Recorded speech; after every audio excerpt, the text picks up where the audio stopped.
Okay, so when you're ready to try these out, go ahead and just download the actions right from the website.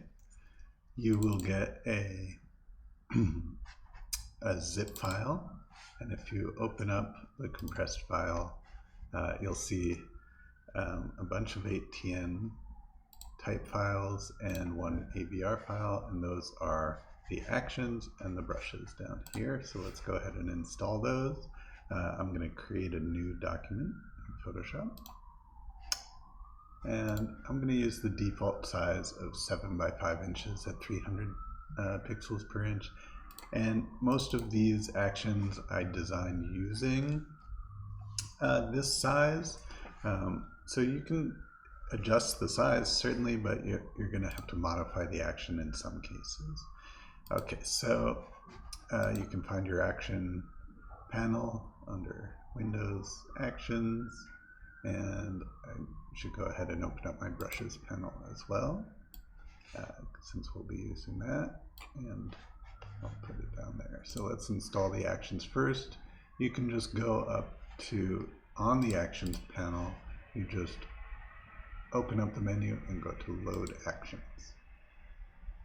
And you find your folder, your uncompressed folder, and you can, I'm going to hold shift select them all, and that will install all of them. And I've already got them installed, so I'm not going to hit OK there. And then you're going to have to also install the brushes. So let's go down to our brushes panel and go to import brushes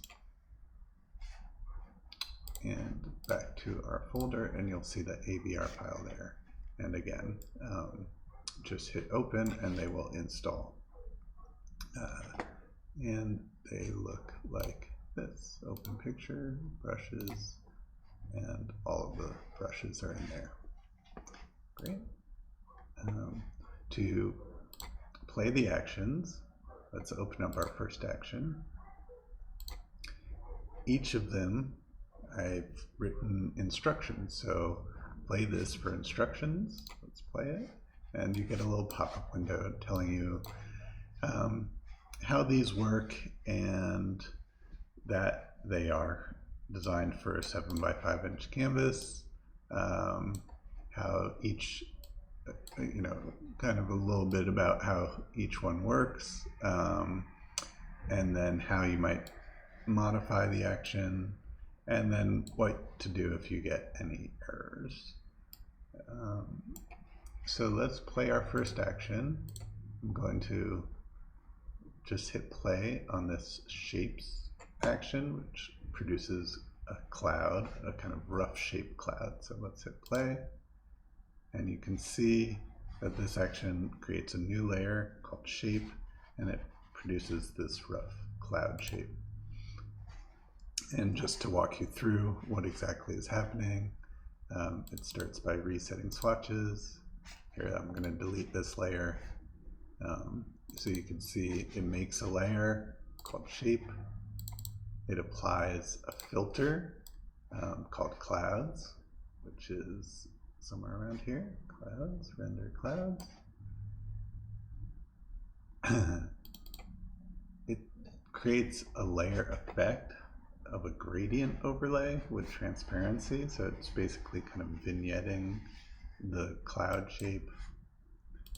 And then it sets the threshold, it rasterizes the layer, and then it sets the threshold of the layer, so to make it just black and white, which is just another filter. The threshold filter is, that's an adjustment layer. Image adjustment, threshold, it selects the white shape that it's created. It creates a layer mask. It deletes the layer mask, which deletes all of the information on the outside of the white shape, and then it inverts it just to create that black shape. So that's a basic run through. That's pretty much how all of them work. And I would encourage you to go through, play the different actions. If you want to kind of understand them better, open them up, look through, and double click on each step to play back the step. Great.